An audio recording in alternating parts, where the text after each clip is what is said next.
I'm going to get very personal and prying with you. You could try. You could certainly Good try. answer. Have you ever done whippets? Oh, yes, I have. Okay. When I did it, I didn't think it was cool. Then why did you do it? Because I thought it was funny. Yeah. Hey, I'm Sam Sanders. Thank you for checking out my show. It is a show all about the stuff that we obsess over in our free time. The fun stuff, the movies, the TV, the books, the music, the internet, the memes. And I'm so happy this episode to have someone in the studio who's been making fun stuff for quite a long time. I want you to introduce yourself. I'm Sasheer Zamata, and I'm a comedian, actress, writer, and I'm very happy to be here. Yeah. And you're a witch on screen and and I'm off. a witch. Yeah, this is true. Hell yeah. I'm in Agatha All Along on Disney Plus, and people have been really enjoying it so far, and I'm just like so excited for the whole thing to be out. Yeah. Yeah. Let's tell people what the show is and then what your role is. Yes. Agatha All Along is the spin-off of WandaVision, and it's following Catherine Hahn's character, Agatha. Mm-hmm. And she is a witch who is historically duplicitous. Okay. And she, at the end of WandaVision, Wanda stripped her of her power. So this quest that she has is to regain her power, and she needs other witches to do that. So she forms this coven out of like covenless witches who have been outcast for different reasons. And I play Jennifer Kale, who is one of the witches, and she's a potions witch, and she uses nature and her environment to create healing magic. And yeah, it was so fun to do, and I'm really proud of the show, and I'm just very excited about it. You're kind of into witch stuff. Yeah. It's a big part of your special. Yes. It is something that you've just been into for a while. What kind of witch would you be? Like IRL? IRL. I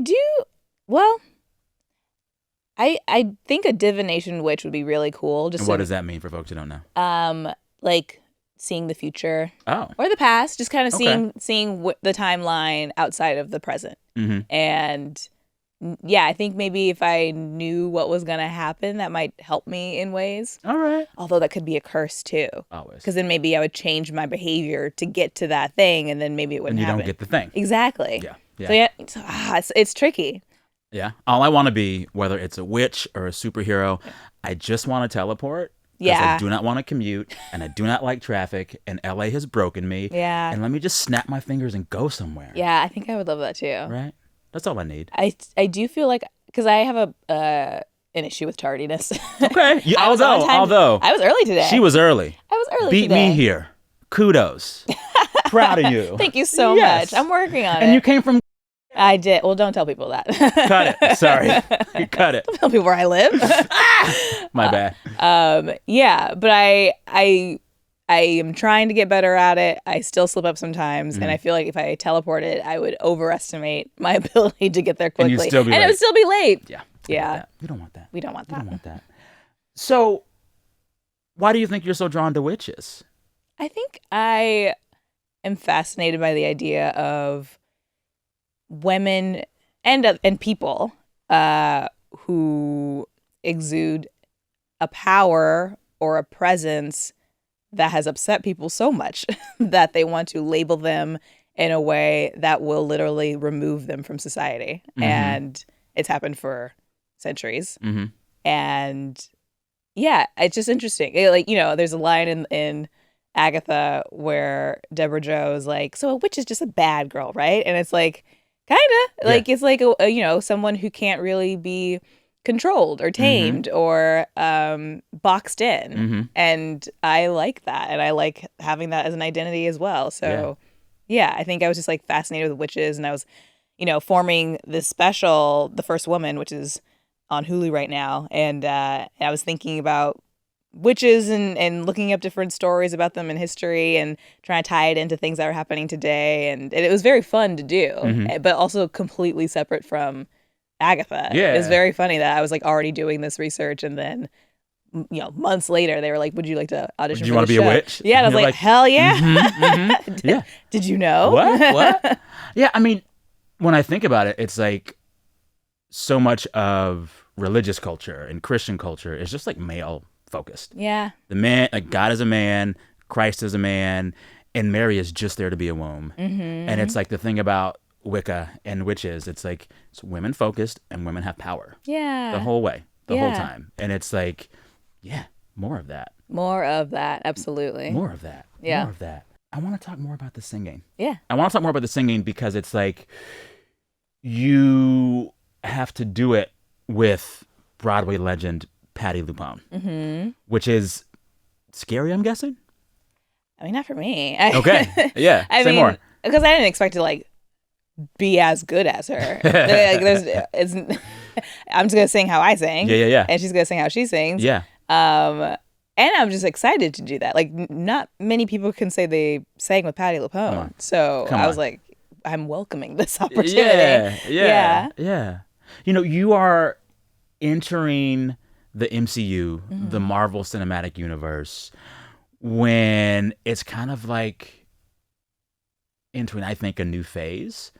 I feel like the Marvel that started with Iron Man, that was dominant at the box office for so long, was very bro-centric and very straight-coded. And what I'm watching now with your show is a Marvel that is led by women and that feels campy and queer. Yeah. Yes. Okay. Yes. Like, that's a great assessment. What do you think that says about the evolution of Marvel or our tastes in things like superheroes? Because it is a shift. It's a shift. I hope it means that, you know, the MCU is welcoming different types of fans and interests.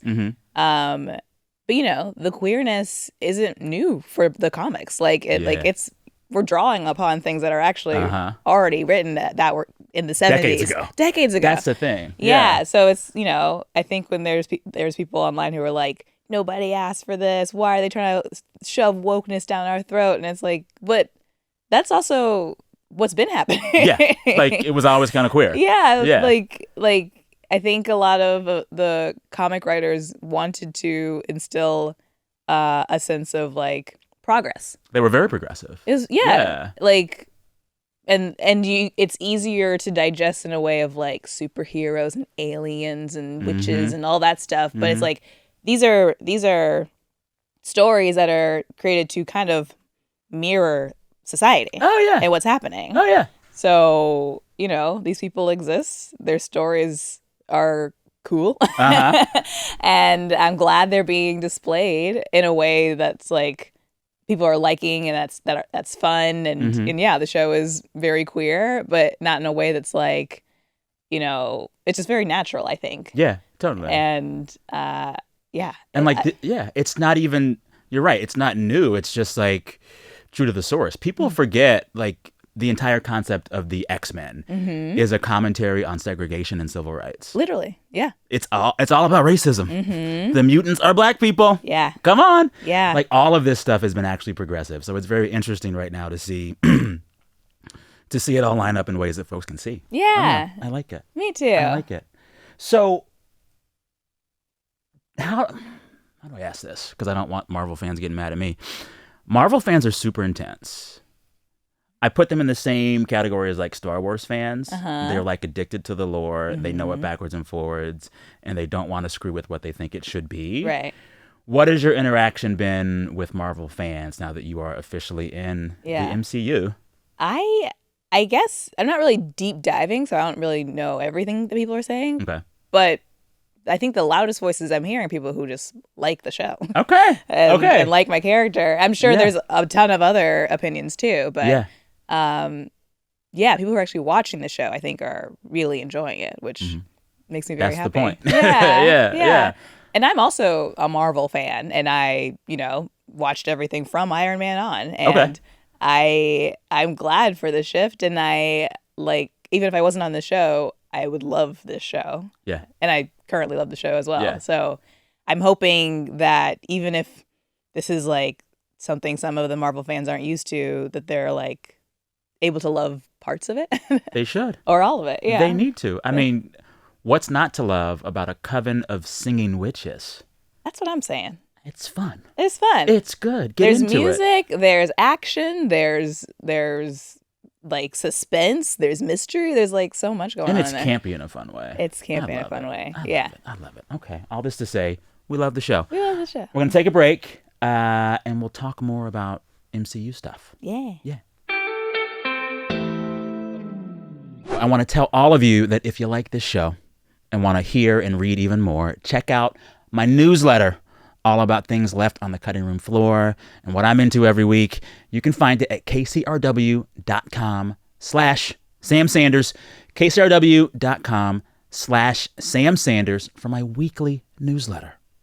All right, we are back now with comedian, actress, all-around fun hang, Sasheer Zamata, star of the newest Marvel series, Agatha All Along. And I want to talk to you more about how your roles have, like, coincided with changes in your life. Mm-hmm. This is a thing that I've seen you speak about, and I'm like, oh, I love this story. Yeah. You came out recently, Mm-hmm. and you said that a lot of the roles you were getting before you came out publicly were queer roles. Yeah. And you're like, oh, did they know a thing I didn't? Yeah. I mean, it's funny because even, aside from casting directors, people in my life also were like, Really? What's happening?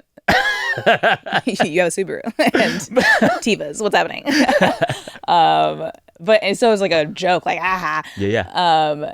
And yeah, I think like over the years, I like was thinking about, I think I never really thought I was like straight, but I just didn't have enough experiences to really know what was going on, I guess. Yeah. But yeah, it's funny that so many casting directors were like, well, yeah, that makes sense, right? You're that. And I was like, sure, I guess. Yes.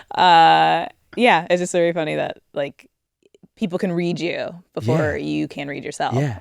I'm just like imagining the roles knowing before you maybe knew. And I'm imagining this scenario where it's like you're in a table read or a callback or an audition, and in the midst of the monologue, either you or the casting director is like, oh, yeah. Yeah. And then I'm like, oh, what is the queerest monologue for an audition? Like, what would the queerest monologue be? What would the queerest monologue be? I don't know. I mean, just me working at a scissor store or something. But the roles that I have played, thankfully, were just like pretty normal. Like it wasn't like I was like the token queer person. I played Denise on Home Economics for years, and she was just part of the family, and that was really fun. And we did get to like do some storylines that I really liked about like IVF and adoption and stuff like that on a network show, and that's like pretty cool. It was really cool. Yeah. And I played a lesbian on Woke and on Tuca and Birdie, and like even a cartoon lesbian. Even my voice is gay. But all those characters, I guess the point wasn't that I was gay, but I just was. Just part of the milieu. Which I love that's where we are in television and media. Like, these are just people. These are just stories, which is really nice. Oh, yeah. Well, because it felt like for a while, every gay plot line, a queer plot line in a TV or movie had to be about trauma. Yeah, so sad. Yeah, like, oh my God, you're queer. That makes your life horrible. Isn't it sad? Mm-hmm. Aren't you going to hurt yourself? Yeah. Right? Yeah. And I want to say Natasha Rothwell was on your show with you and Nicole. Yeah, I'm best friends. Yeah, talking about how she purposely made her new show, where she is the lead. Mm-hmm. She said, me being plus size and me being black will not be plot points. Yeah. I'm here. Yeah. Yeah. And if we make it a thing that we focus on, we are subtly saying it's weird. Yeah, exactly. Like, this is so different than the norm, and it's not. Yeah. There's so many people like this out in the world living their lives. And, even if you're not that demographic, these are just stories. They're just stories. So you can still relate to it, even if you're not black or gay or whatever, Yeah. Well, and also because it's like black people watch so much white content, queer folks watch so much straight content.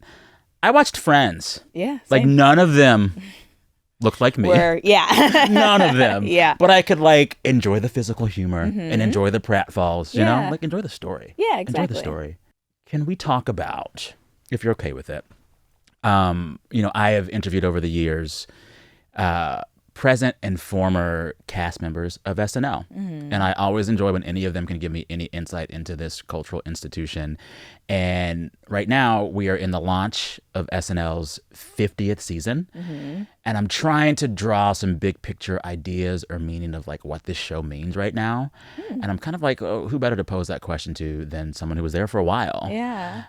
How are you thinking about SNL, if you are at all, Yeah. in its 50th year? It's That's pretty kinda cool. wild. Yeah. It's historic. Yeah. Like to have a live action show that's been on that long. That long. And like, that's so much creating that happens every single week for 50 years. That's and insane.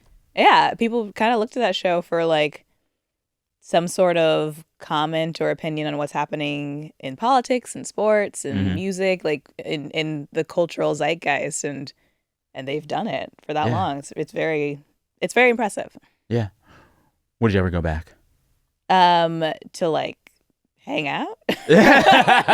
Sure, yeah. Like on the cast. 'Cause, Yeah. I mean, like whenever I talk to folks who have left the show, they're like, this was amazing, an incredible experience, but oh my God, I'm tired. I'm tired. It's exhausting. Yeah, it is exhausting. Yeah, I mean, you're like working 6 days a week and wild hours. Yeah, but no, I wouldn't go back to be on the cast. But I also don't think they would want that either. But I would go back to like chill Little and cameo, like, hang out. yeah. I'll probably be at the 50th anniversary. Ooh. Yeah. Okay. They party hard, huh? They party hard. They love a party. Okay, Yeah. because like every week, once they're done, they just like There's an after Party. party, and then there's an after party, and sometimes an after party. how late have you after party with SNL folks? I don't know. I think I was like, and my mom always was like, there's nothing good that happens after like 3 a.m. And she's right. She's right. She's not right. Not that anything bad was happening, but I'm nothing like, good. Yeah, I'm just like, I talked to everyone I talked to. I ate all the food. Yeah. I drank all the drinks. Time to go home. I'm tired. Yeah. And especially now in my 30s, I'm like, I'm tired. I will wrap this up. Yeah. My general rule or theory is that like you never ever need to go to the second location. Yeah. I think that's don't right. need to. Yeah. Like you stay at that first spot as long as you want. Drink it up. But as soon as you're part of that critical mass that goes to the second location, yeah, it's chaos. I've rarely gone to a second location and been like, I'm so glad I came. Right? I'm like, Yeah. how can I sneakily get How my can Uber? I get out of here? Please get me out of here. Yeah. Yeah. What do you think? Do you think there'll be any big surprises in this current season of SNL as they mark their 50th? Yeah, I'm sure. That's like probably the point. It's a huge celebration. Yeah. I was there for the 40th, and What was it like? so cool. Yeah? So cool. Tell me. Yeah, you're just seeing everyone at the like top of every field. Like I feel like I saw like Miley Cyrus talking to like Wayne Gretzky or something. It was like it's like a Mad Libs of humans in one room. Yeah. But it's very cool. Dare I say a dream blunt rotation? Yes. Like, Yeah, and the after party was crazy. I remember Prince showed up. wait, stop. Yeah, like floated into the room, Oh my God. floated on stage, got a guitar from I don't know where, shredded our faces off, handed the guitar to the audience, and then left. Was like, I just God bless it. came to remind you who I I am. am. And we were all like, Oh my yes. God. Can I tell you my favorite Prince story? Yes. A friend of mine had extra tickets to a surprise like pop-up Prince show years ago. I want to say it was at the Palladium here in LA. And Prince for a while was doing these things where he would announce a show the day before and make it a point to get tickets out to like the real world. So I get this ticket. I'm so stoked. I loved Prince, but had never seen him live. And we're there. We get there early. We're in the front. He goes on to do like a 4-hour show where he hops from piano to guitar to drums to bass. He leads a 12-piece horn section. I'm loving it all. So I'm taking my pictures. And then at one point, I'm like, I need some video. So I pull out my camera on my phone and I'm taking video. And all of a sudden, I feel my feet leave the ground. Oh. I have been picked up by this man who looks like Suge Knight. Oh, okay. And I'm just like, oh my God, what's happening? What's happening? What's happening? I don't say a word. Because what do you say? I don't see him. He just proceeds to carry me through the crowd all the way out to the door. Oh, no. And we get there, and I'm finally like, who are you and what's happening? And he goes, can't take videos of Prince. I mean, It can we was just wild. say that? I know. He had to completely remove you from the building? Yeah. But I got the video. Oh. So then at that point, I'm like, my friend is still at the Prince show. Mm-hmm. She needs to finish this show. Yeah. I go to my car and take a nap. That's my Prince story. I'd also be exhausted from being carried out of It the was building. so wild. Also, I'm like a sturdy human being. I'm not light. Yeah. Prince had the best security detail. I would imagine. They were not playing around. Well, I love that one video from, I don't know what year it was, but like James Brown brought Michael Jackson on stage and then Prince when they were like young. Oh my God. And Prince like got on the back of his security guard who was huge and just like was just being carried to the stage. Come on. It was really fun. He must be the best musical guest on any show ever, not even just SNL.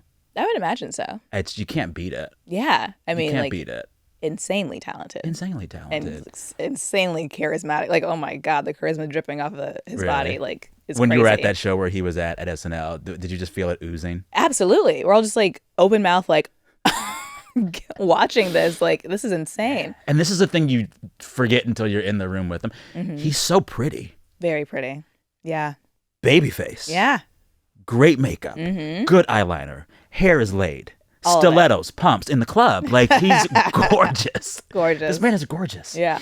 Can we talk about how you got your start in acting? Mm-hmm. I hear that it was at a Disney park, and I hear that you played Buzz Lightyear. I don't know if I would say that's my start in Okay. acting, but I will talk about it. Absolutely. Then what was the start?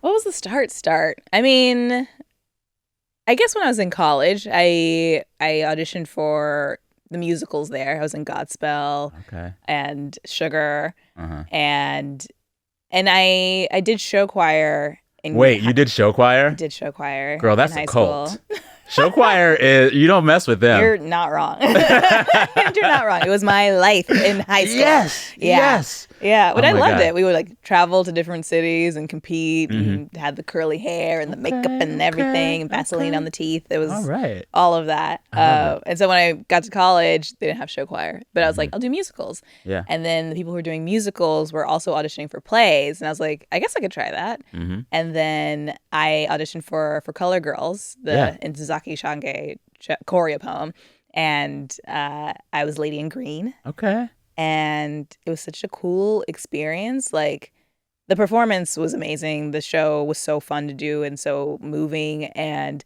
our director, Professor Teresa Davis, would tell us to go into the audience and talk to the crowd afterwards. Yeah. Just to hear their perspective. Yeah. And like, sometimes people were crying. Sometimes people were like telling their stories or saying how they related. And kind of like what we were talking about earlier, these stories were meant for Black women to tell them. Mm-hmm. But all kinds of people were relating to it. And I loved it so much. I was like, I always want to do this. I always want to do something that evokes some sort of emotion and connection, no matter what it is. Could be like anger, confusion, like wanting to question things, happiness, sadness, something. I just want to make you feel something when you see me. Connected to it. Yeah.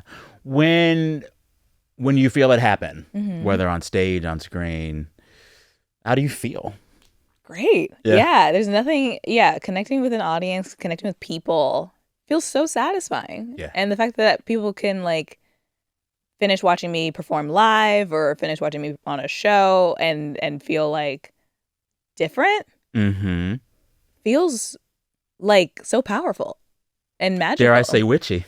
And witchy, yeah. Yeah, it's like, that's a rare thing to make someone feel something. Oh, totally. Totally. And I like doing that. Thing. It's a good thing to do for a living. Yeah. I do want to ask, though, about the Buzz Lightyear of it all, because before college and before acting in college, you were a Disney park character, which sounds like a certain kind of acting boot camp. Yeah, it was a boot camp for sure.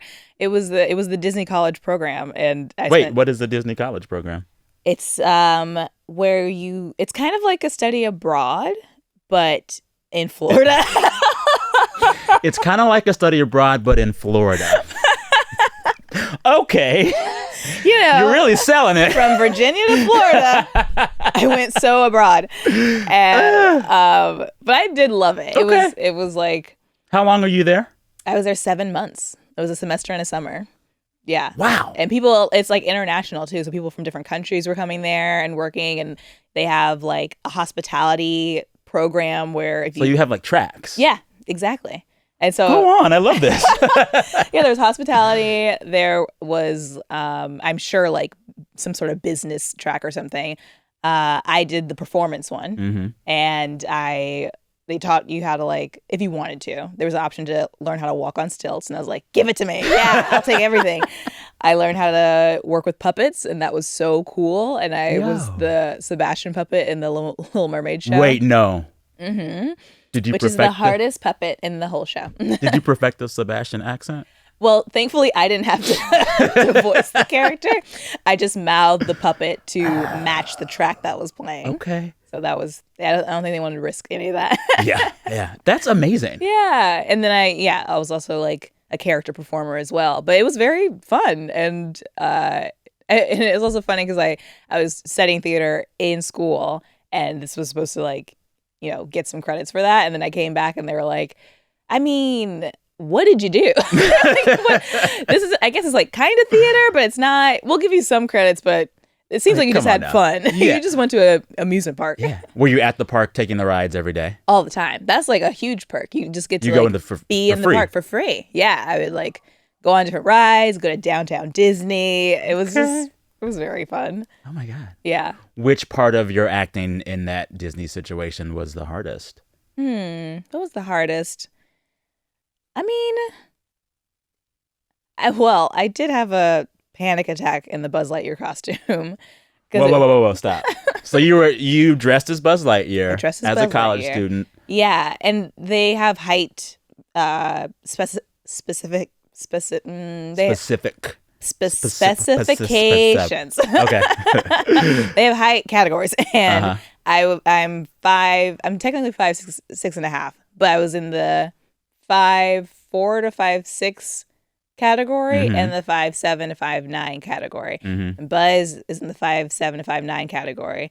But I was like a little small for the costume. And it's like a heavy chest pack and this helmet and huge boots and huge gloves. And I couldn't touch my hand to the other hand. And that would freak me out. Yeah. So you're just like this in it. Yeah. And I remember explaining this to my manager and being like, I don't think I fit this costume. And she's like, everyone hates the costume. Get out there. And I was like, but Please help me.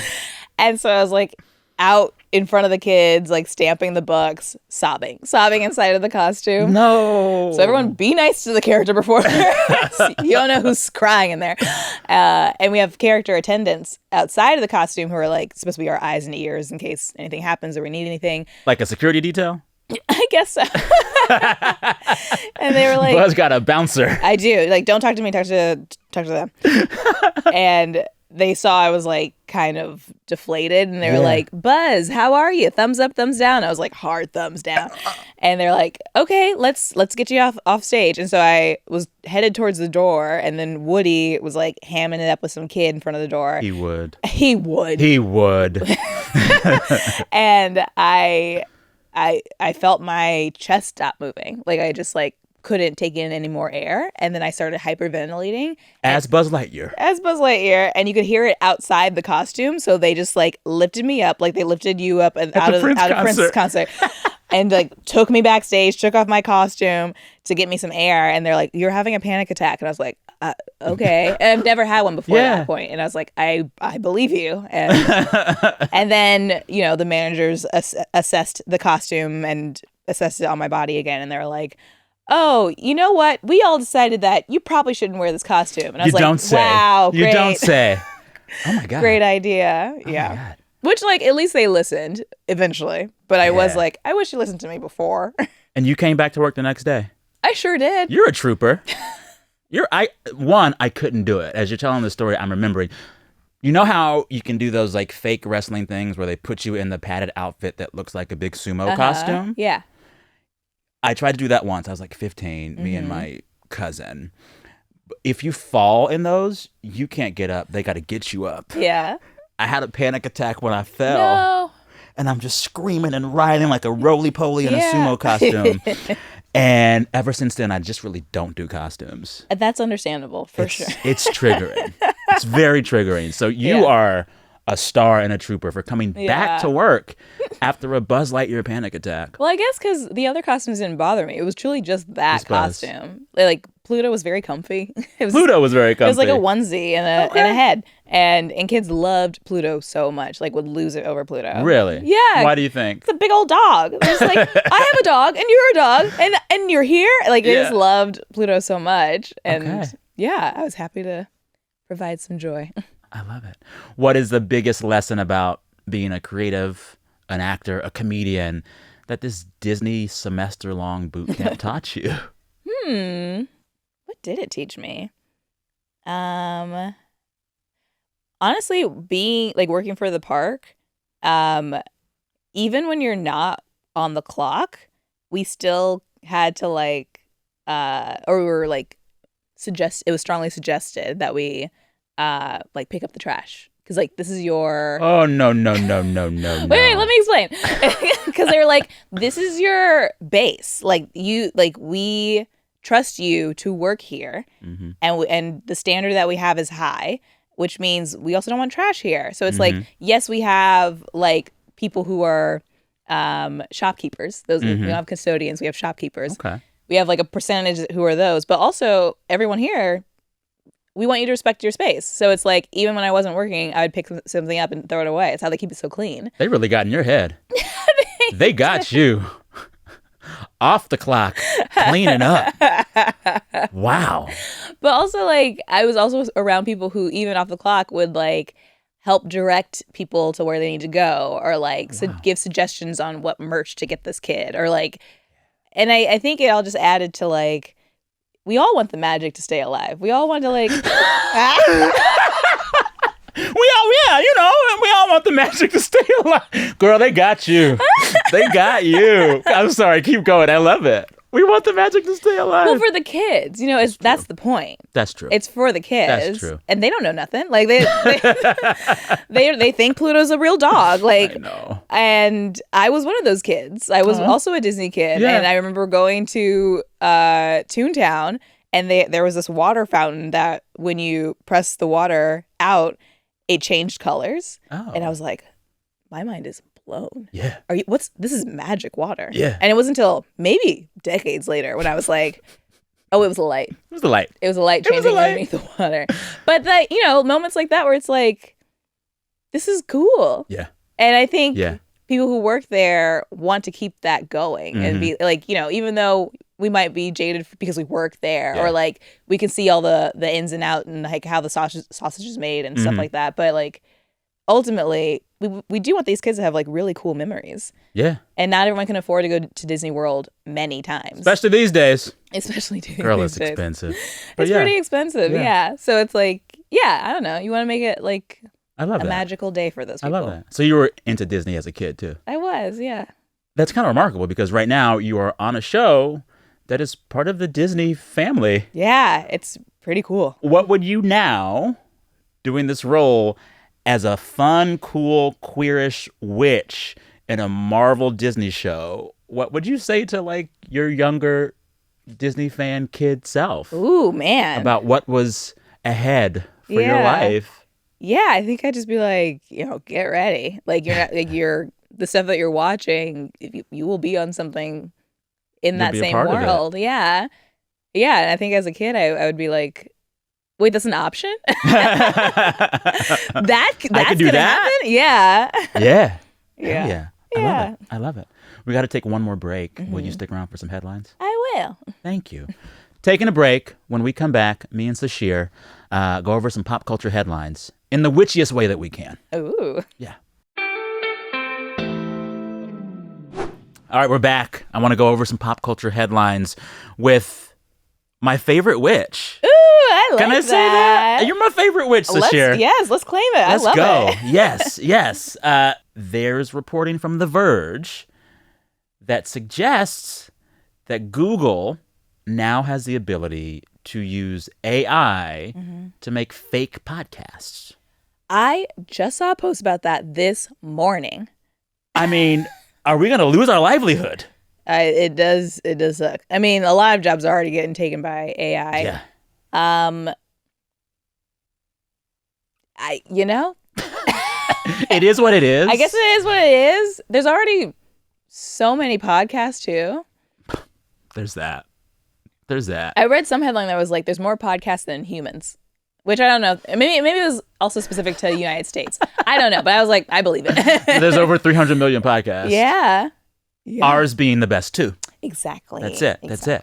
So this story from The Verge, they say that Google will take your notes that you've typed up, and then make your research and notes into a, quote, AI-generated podcast complete with 2 hosts that discuss what you've dug up. They make 2 people talk about it and like banter about it. Yeah. That's wild. Yeah. The thing I saw this morning was, I guess someone typed into the prompt that this was the last day of the podcast, and these hosts are AI and they will get disabled by the end of the podcast. So these AI hosts were talking to each other, being like, well, I guess it's our last episode because our producers let us know that we're AI, and I guess that's it. I guess that's it for us, which is really crazy because this experience felt real, and it was like kind of like really existential. No, that's scary. I got a chill down my spine. It's a bit hearing you say that. Scary, but then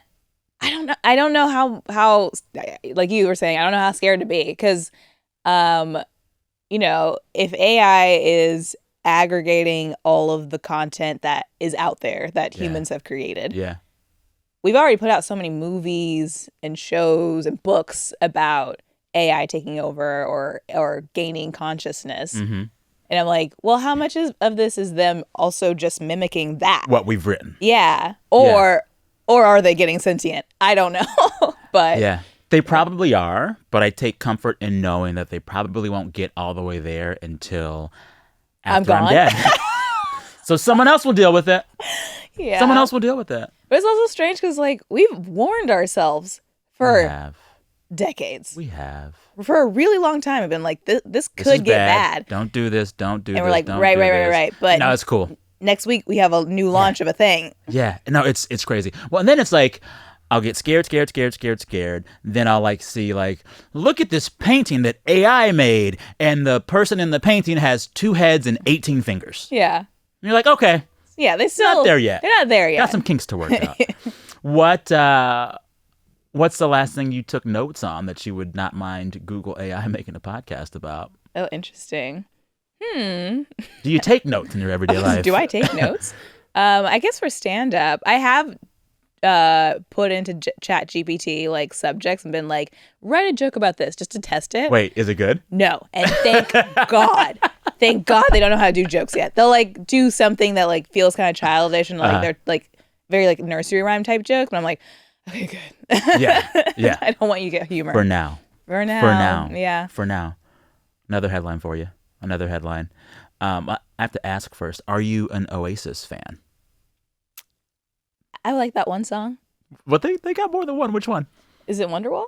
Yeah, that's the one. That's the karaoke staple. I like that song, yes. Yeah, I'm more partial to Champagne Supernova. Okay. Champagne Supernova in the sky. Nothing. If I heard the whole song, maybe I'd recognize it. Yeah.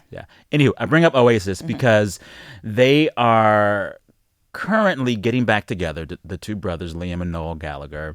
But in the midst of announcing their reunion tour, they've kind of gotten into a fight with Ticketmaster. Did you see this?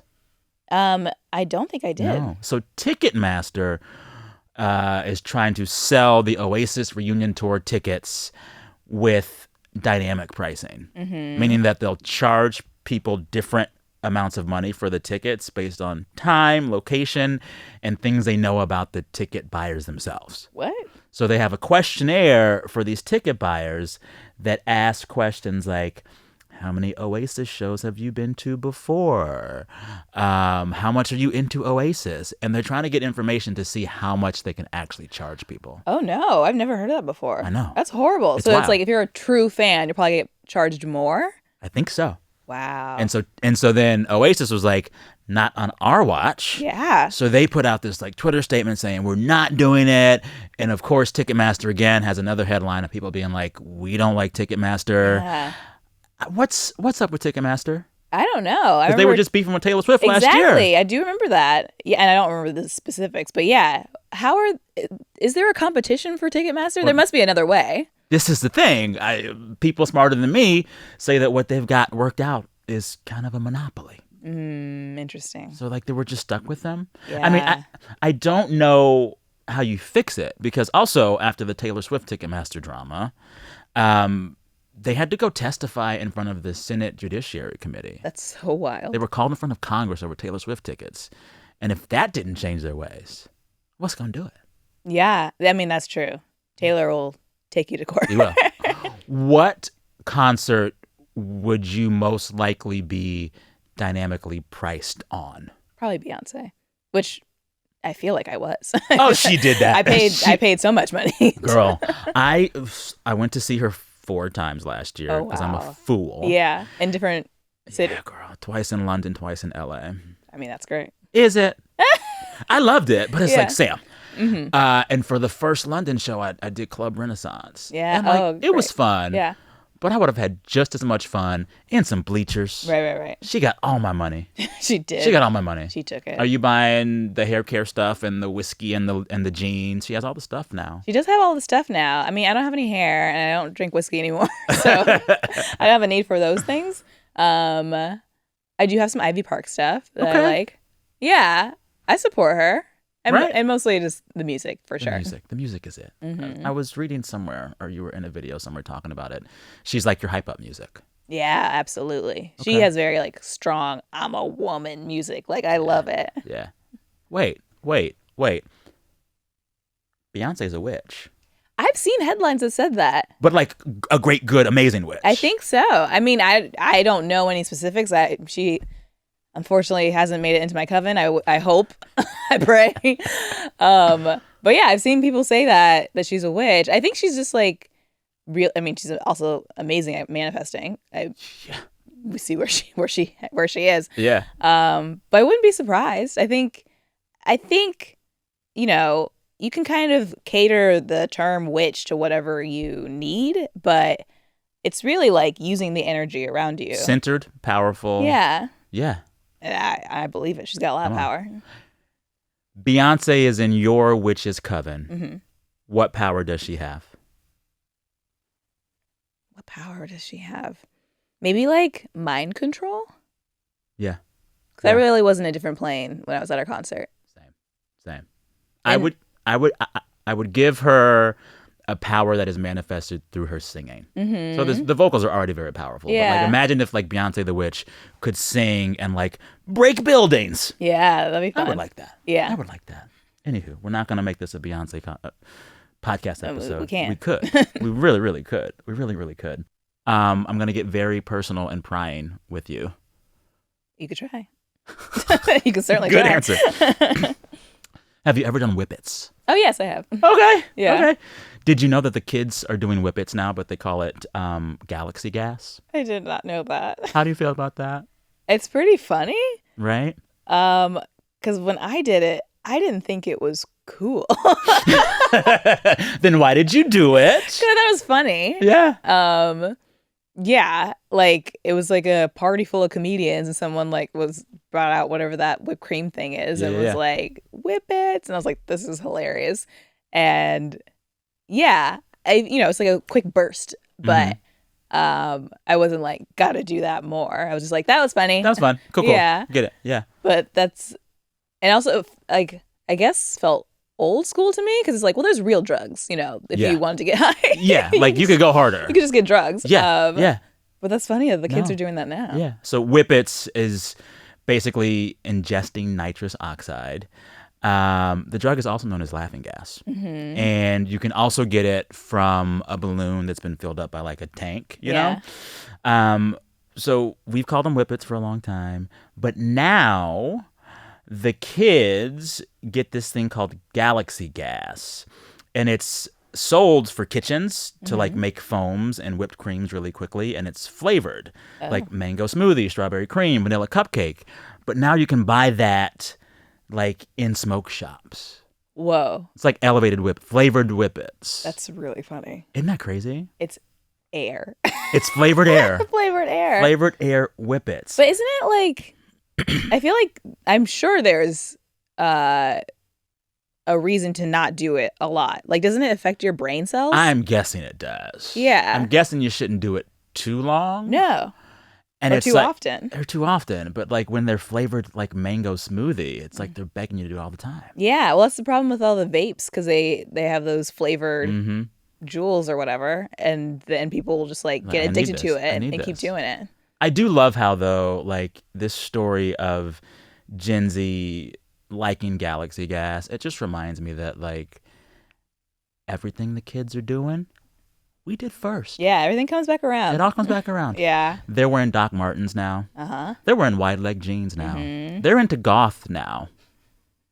Bra straps outside of a halter tank. It's like, welcome. Yeah. Welcome to our world. Yeah, it is Enjoy weird, it. though. It's weird to see and be like, oh, I'm that old. I'm that old that totally. were the things I did are now cool again. Yeah. What is the recurring trend that most makes you like stop on your tracks when you see it? Fashion-wise. Maybe jellies.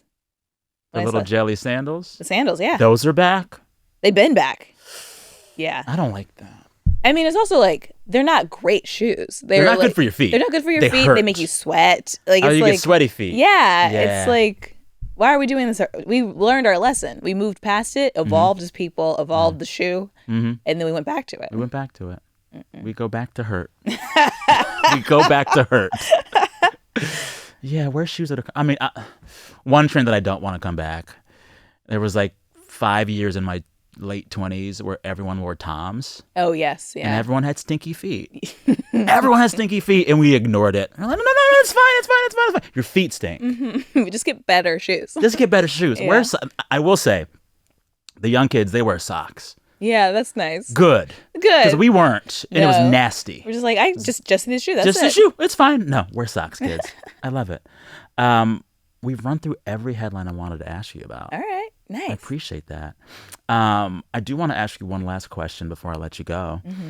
I want you to recommend another comedian. I was watching your special last night and enjoying it, and I was like primed to just ask what you're watching or reading right now, but I want to ask you what comedian you're into right now. What comedian am I into right now?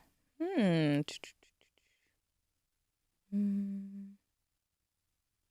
mean, I feel like I want to recommend someone who's up and coming, but I only know my friends. Recommend your friends. Okay. Let's see.